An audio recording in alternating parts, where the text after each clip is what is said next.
Good afternoon, everybody, and welcome to beautiful Lake Placid, and especially to Mount Van Hovenberg for this, the Whoop UCI Mountain Bike World Series. Great to have you all with us for this press conference. Today we have Alan Hatherley from Cannondale Factory Racing, Haley Batten from Specialized Factory Racing, Riley J. Amos from Trek Factory Racing Pirelli, Kate Courtney from Scott's Ram Mountain Bike Racing Team, and Mr. Phil Dixon from Cannondale Factory Racing, the Performance Director, and our friends from Marathon. We have Fabian Rabensteiner and Leila Nemcevich joining us, as we will also have a World Cup of Marathon this weekend.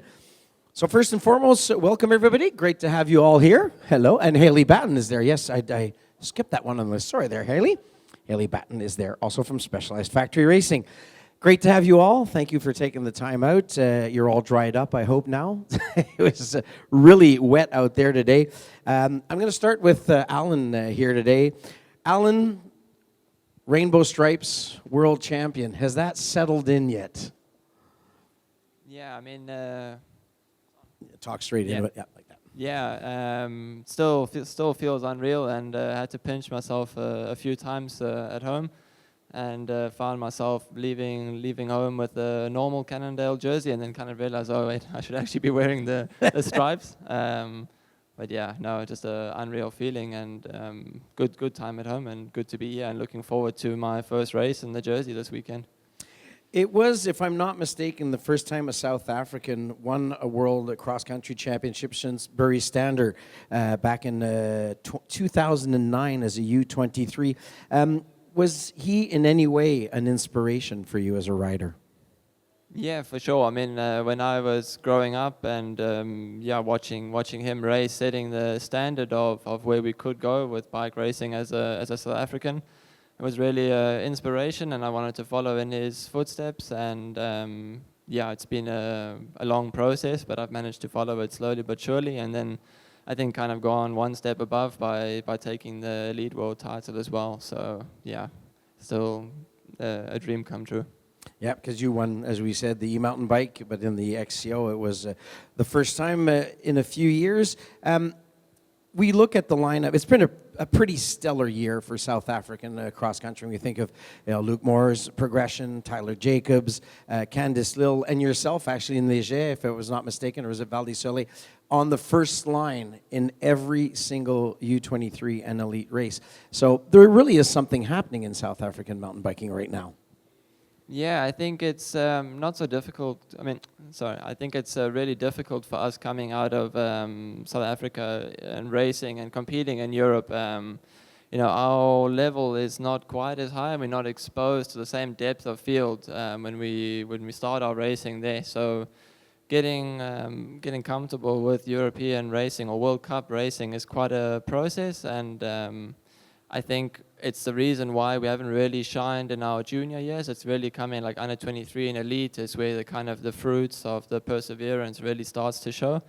And I think, with Candice and myself in the elite, we've both made it to the front now. And I think the under 23 riders with Luke and Tyler, they're following along the same path. And I won't be surprised in a few years' time when they make it to elite if they're also going to be in the front fighting for the win.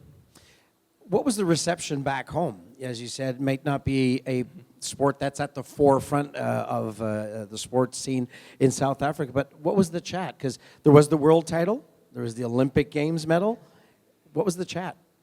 Yeah, it was obviously really positive. To be honest, I actually kind of played it really low-key and hid most days just to try maintain my normal routines. Obviously, I got big goals till the season to try get the World Cup overall, so really still switched on in that sense to keep the engine and the fire going to the end of the season.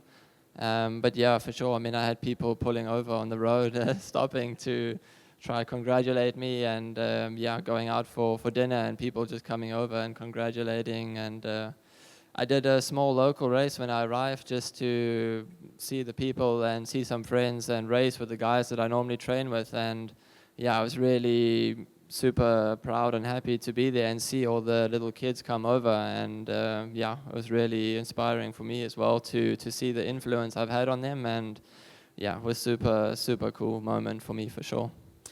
Your impressions on this course that you've seen here today, finally in Lake Placid, something new, something a bit different? To be honest, I actually hid today from the course. I stayed on the road. The team did a course recon for me on my behalf, and yeah, we kind of made the call to rather save the course training for tomorrow with the better weather and kind of let the course bed in a bit today. But from the social medias and the YouTube videos I saw, the course looks really cool. It looks quite open and high speed, and I think it's going to be more than ever probably the biggest engine is going to win on the weekend, which I think is pretty cool. It's obviously really tough to have a race like that on the back end of the season, but I think it's going to make for exciting racing. And back next week to a course or courses you know very well to maybe wrap it up for the overall, as you said. Congratulations once again, Alan. Great to have a very worthy world champion on our courses next year. Yeah. Cheers. Thank you very much. Appreciate it. Phil, performance director for this team, will stay with the team right now with Cannondale Factory Racing. It's been an amazing season. We've had a couple of wins on the World Cup, 3 world titles in the last few weeks for your riders. What's been your exact role in these accomplishments? How have you participated? I do nothing. I just drink tea and coffee and no. I think my role really for the guys is just guiding them and ultimately trying to get them to work as a team, work together. All 4 riders share a lot of information between each other. In one, we have kind of a lot of speeches in the team, and Charlie talks about Alan accelerating Charlie's career by 2 years with the advice that Alan's given to Charlie. So I really push teamwork and sharing information. And for me, the level in this sport now is getting higher and higher. And it's just not possible to win in every World Cup. And I kind of make that very clear that I think it's really difficult to have an expectation to go and win every week. So when you get the opportunity, I really push them to step through the door and take that opportunity and go for the win. But try and enjoy the process a little bit along the way and have some fun doing it. It's hard to win unless you're Riley, because he wins almost every. Just kidding. We see it on the road a lot, where there's a lot of talent, a lot of big names come out of one team. You're right now working with a lot of talent, a lot of depth. How do you manage that? I think they all, if you go back to the roots, they all have a lot of passion for racing bikes, and in our team, mountain bikes.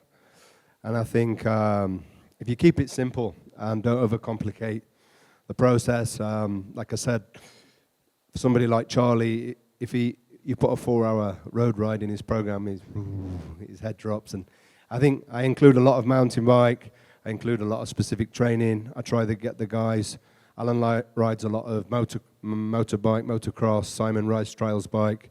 I encourage Mona to do mountaineering, skiing, lots of different things alongside the cycling, and just try and keep the balance between kind of training hard but energizing a lot. And I think pushing the team to work together kind of, I don't know, there's a nice balance, and it manages itself. We have a lot of young talent sat here at the front. We have some experienced riders, but they're still very young.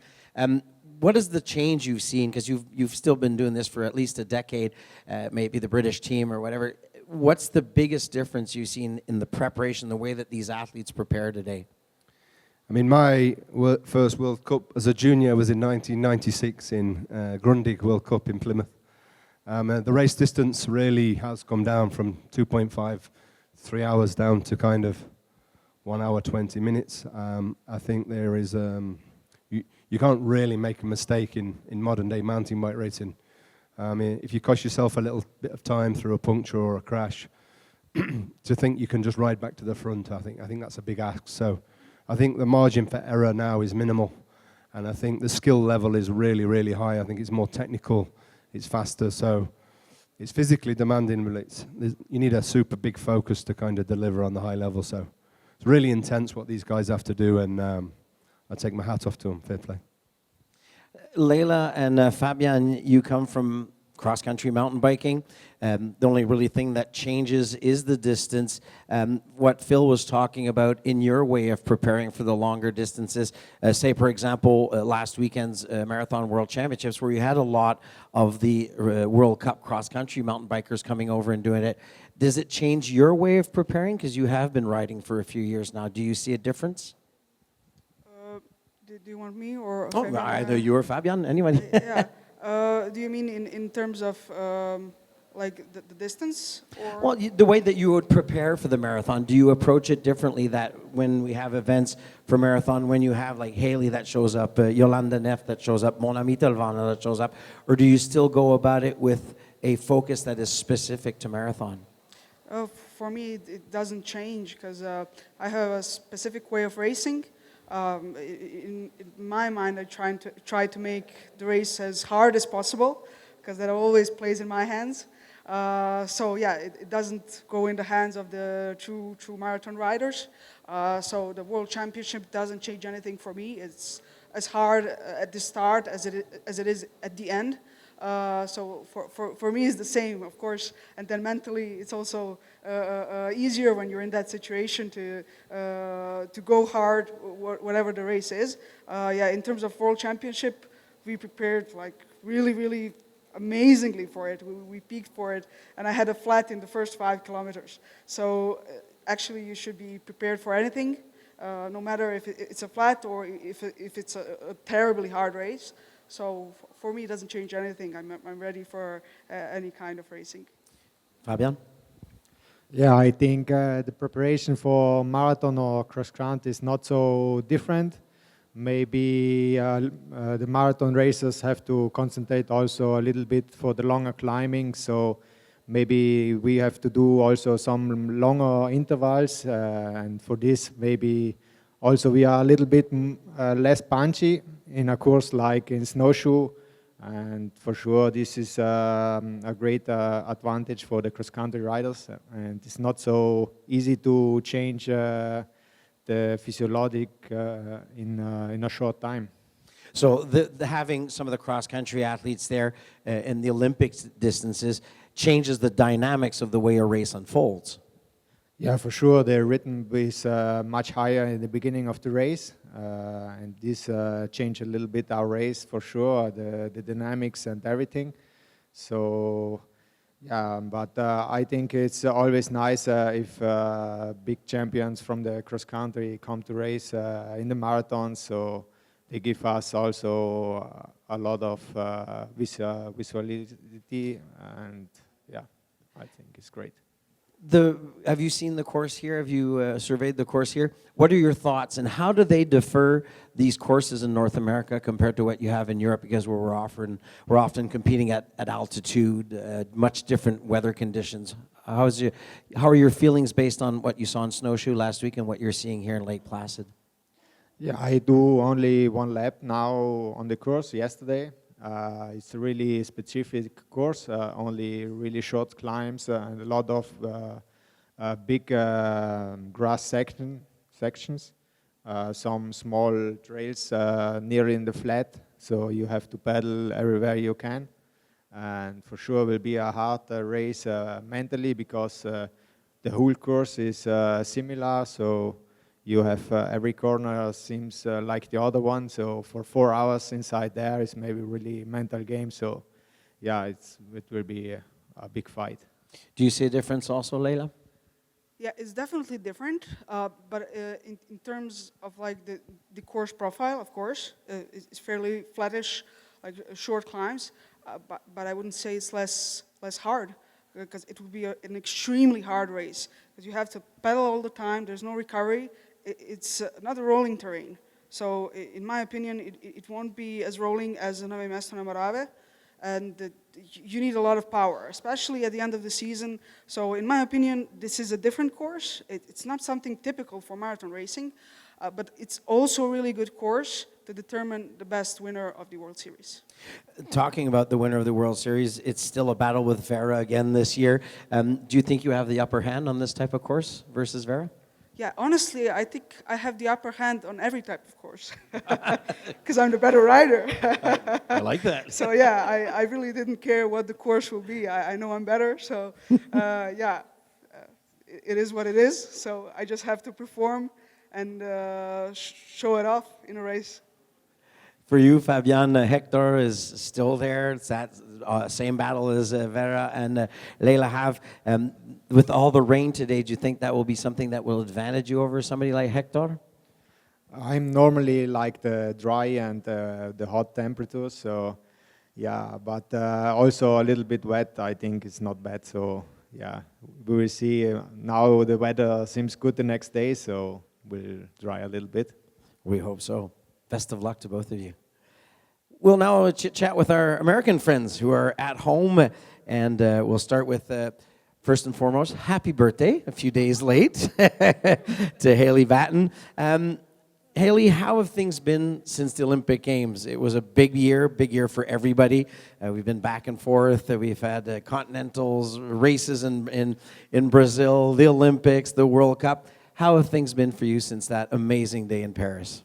Yeah, I mean, yeah, that was such a special race for me. It was definitely my main goal for the season, and it's very rare, I think, that everything aligns when you're the best prepared that you can be, that you actually have the race where everything somewhat goes together and you can have, receive the result that you're looking for. So I'm really lucky and happy for that, and yeah, it was super special to share that with my family and to get that medal for Team USA as well.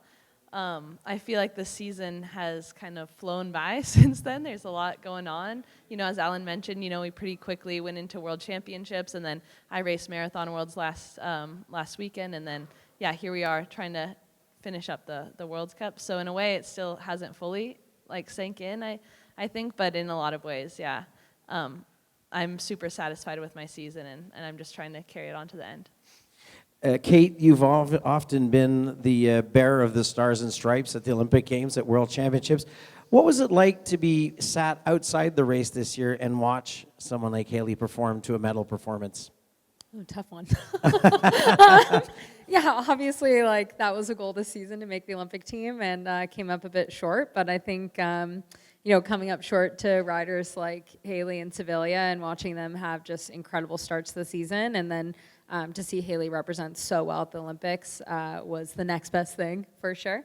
And I think it just speaks to the wave of amazing female athletes that we have in the U.S. right now. I think, you know, it makes us all better to have to compete so hard for those spots. And I'm a firm believer that there's enough success to go around. And if we can all work together and push each other, we'll just continue to raise the level and make our lives a little harder in a few more years when the juniors and U23 start to move up as well. So I think, yeah, I'm really proud to see the depth. I'm really excited to see big results from U.S. riders, and I hope that we'll be seeing that for many years to come. Well, you're an experienced rider on the bike. You're also a very good experienced rider when it comes to answering questions, because you fed in exactly to my next question. How do you feel as you look at this young generation of riders? They've been dominating U23 elite men, women, as teams at the relay in Andorra. Do you have a feeling that you were an inspiration to some of these athletes? Well, that would be a big honor to be an inspiration. But, you know, I think we also came up together in many ways. I started racing in NICA when I was a freshman. And Haley is a few years younger than me. We grew up competing in juniors and U23s together. And I really feel that this kind of wave has been one continuous movement where everyone's really contributed something and continued to raise the level. And I would also say it's important to remember what staircase I came up on. And there's been some amazing women just ahead of me, Leah Davison, Georgia Gould, that have paved the way and shown it's possible to put Americans back on the podium. And they've been great inspirations to me, and hopefully, yeah, I can be an inspiration to the next ones who come after. Because a lot of them have mentioned that, you know, they looked up to you at the Worlds, they looked up to you at the Olympics, and despite the fact that you're still a young rider and you're still, as you said, almost of the same era and same generation, It's been a good season for Kate Courtney. Some top 10 at the Worlds this year in short track and also in the XCO. Medals at Nationals, a bunch of top 10s on the Whoop UCI Mountain Bike World Series. You seem to be getting back into that zone. You had 17, 18, and up to 19. Do you feel that's what's happening right now? Yeah, there's been a lot of change for me in the last year in particular. I changed coaches last year, and I've really rebuilt my performance team. Of course, was hoping this would be the year of breakthroughs, but it's kind of been the year of consistency, and we call it the year of diagnostics in my performance team. We've really identified the pathway and gotten really granular about what needs to change in my performance and what needs to change in my preparation to get me where I want to be. But I also am really proud of this season. I've been super consistent. I've been top 15 in every World Cup and have been making progress on those kind of process goals behind the scenes. So I just got to keep believing good things take time and great things take longer. Well, you seem to be having a lot more fun this year on the bike than you were the last maybe couple of seasons, and it shows just by the type of performances that you've put out there this year. Talking about performances as an American, riding at home, it's a new course. It's already making waves. Been a lot of good positive vibes about what's happening here in Lake Placid. How are you feeling coming into this race? Yeah, they say fun is fast, and I'm a firm believer in that. I think when you're happy and motivated and you're enjoying riding your bike, you can kind of get performances out of yourself that aren't possible otherwise. And I think being able to compete on home soil with a crowd that is so clearly behind you, behind all of us, definitely gives you that extra boost and that extra kind of grit to push through those tough moments and make something great happen. So for me, I'm really excited to be here. It's obviously been a long season for everyone, but I think I'm coming into this one feeling more optimistic and excited than I usually am when we're nearing October. So I'm just excited to really leave it out there the next couple of weekends and then reset, rebuild, and do it all over again. Riley, for you racing at home, what's it like? You can take two if you want. What's it like for you? Is it something that really motivates you, gives you extra wings, or is it just another day at the office? Yeah, it definitely really, really motivates me. We only get one World Cup a year here in North America, and like I'm still really proud to be from the U.S. I'm still really proud of home and really thankful for the community and the people in the U.S. that have helped build me to where I am, but then also I've looked at and now hopefully trying to also pass the torch down to some of the youngins coming up. So super, super motivating. Like having a race where people can come out and watch and really get an experience and taste of it is rare for us. So yeah, I'm super, super thankful to be here. And Haley, for you, racing at home as an American? Yeah, same as what Kate and Riley mentioned. I think it's so cool for us. It's very rare that happens, and I think it's also a huge opportunity to highlight what our sport, show it off a little bit, bring it home, have a world's class race happen in U.S. soil, and hopefully people can come watch the next young generations, family, friends, and it's super special for all of us to have that U.S. crowd and be able to maybe showcase some of what the U.S. trails are all about too. Well, in the past, snowshoes always been really good to the American riders, may it be in short track or in the XCO. For you, Riley, it's been one of those seasons that you can only dream about. It's been almost a perfect season. We're going into the final two rounds. For the overall, things are getting really tight with your good buddy Bjorn Riley. That's a special moment too. I think that kind of camaraderie, but that competition you got going on there. Yeah, it's unreal. You look back, right, and we have pictures we passed around a lot this year of me and Bjorn at 12 years old racing each other for the Colorado State Championship. So we've really grown up together, pushed each other, ridden together as teammates, friends, every step of the way. We're not shy of showing it this year, obviously, but I mean it's really been just like an American flag and the under-23s on top of basically every race. So it's unbelievable, and it just speaks to the depth and development we're finally getting here in the U.S. and this trickle-down effect and culture we're building. But then it also really continues to light the torch for the younger generation. I know when I was coming through, I honestly didn't really know that there was a path in cross-country mountain bike racing for me. I knew I loved cycling and I love mountain biking, but there wasn't really someone carrying the torch that showed me we could. And so I hope that, there's a ton of awesome programs in the U.S. getting kids into mountain bike, and that we can show them that there is a place for them. Because, yeah, like I had like Chris Blevins and then my first coach, Todd Wells, but there's like a really big gap, and it was kind of like a wondering of why we weren't there, and now I hope they can see that you can be, Haley, for you, that inspirational piece, we've been talking about it a lot here, to be able to showcase your talent. There'll be a lot of young kids. I think there's actually a school day tomorrow also, or was happening this weekend anyway. It's important because it's been, as Riley said, an important thing for him. For you, going to those races, watching, the older riders, the Leia and all that, is that something that you hope will transpire through this event like it did in snowshoe? Yeah, absolutely. I mean, I remember just going back to my history, I set my Olympic goal in 2012 when they announced the Olympic team at our national championships in Sun Valley, Idaho, because I realized, like, oh, I love this sport, and it's in the Olympics. Like, wow, that's pretty cool. So I was young then, but I saw the names like Leah Davison, Georgia Gould, and I was like, oh my gosh, like this is an Olympic sport. And then Georgia Gould went on to win the bronze medal that year. So I think being able to not just watch the races on TV, but have an opportunity where you can really connect with the athletes, see it in person, see what it's all about, and see like the reality of it, is a big deal. And I hope that it definitely brings, a continuous wave of a lot of riders to race on a world-class field.